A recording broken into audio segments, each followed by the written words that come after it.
Since I was not allowed to speak inside Parliament, I am using this opportunity to speak outside Parliament.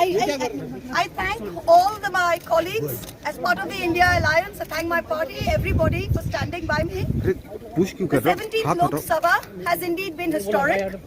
It is a house which saw the passage of the Women's Reservation Rescheduling Bill, but it has presided over the most tenacious witch hunt of one of 78 women MPs, a first-timer, a single woman with no political lineage, elected from a far-flung constituency on the Bangladesh border.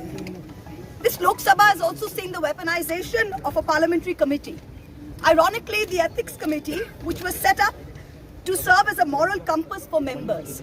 Instead, it has been abused egregiously today to do exactly what it was never meant to do, which is to bulldoze the opposition and become another weapon to thokdo us into submission.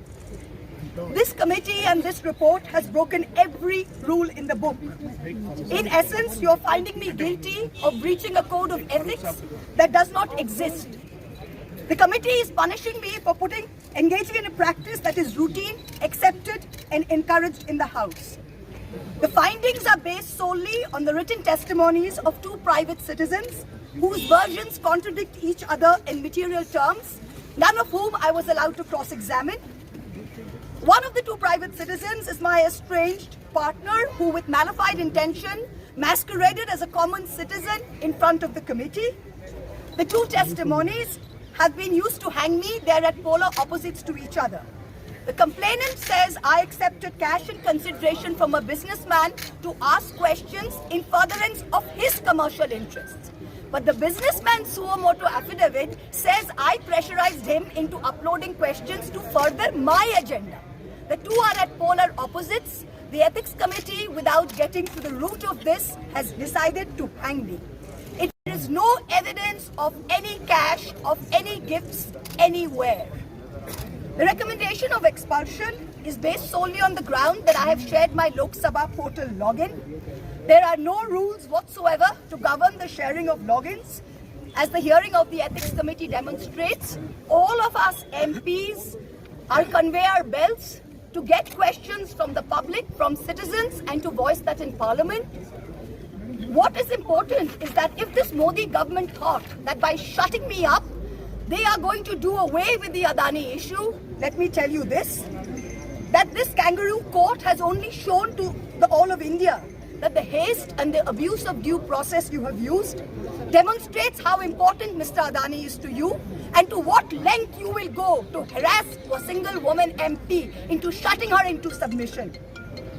Tomorrow the CBI will be sent to my house. I'm sure they will harass me for the next 6 months. But I would like to ask, what about the 13,000 crore coal scam of Mr. Adani that the CBI and the ED have not found place to look at?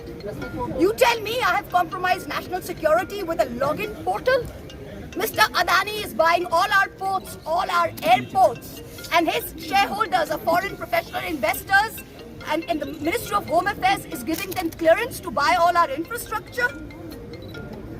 Ramesh Biduri stands up in Parliament and says to Danish Ali, he's one of 26 Muslim MPs, only one of 26. In a country of 200 million Muslims, the BJP has 303 MPs and has not sent one Muslim to Parliament.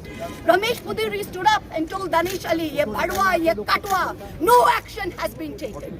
Nothing has been taken. You hate minorities. You hate women. You detest Nari Shakti. You cannot handle power and authority. I'm 49 years old. I will fight you for the next 30 years inside Parliament, outside Parliament, in the gutter, on the streets. Adim Hanghingstra Manobikotar Jodi Ami Keu Hoi, Shojon Harana Shoshane Toder Chita Ami Tulboi. We will see the end of you. Do not wonder. Punjab, Sindh, Gujarat, Maratha, Dravida, Utkala, Bango. We don't have the Punjab. Sindh is not ours. Dravid is not yours. Utkal is not yours. Bongo is not yours. Where do you think you're going to rule us? Where do you think you get this brute majority from? The Ethics Committee has no power to expel. You have assumed the powers of a quasi-judicial authority and imposed a penalty on me that you have no power to do. You used every tenet. This is the beginning of your end. जब नाश मनुष्य पर छाता है तो पहले विवेक मर जाता है. We're going to come back and we're going to see the end of it. So thank you very much. Oh, well done.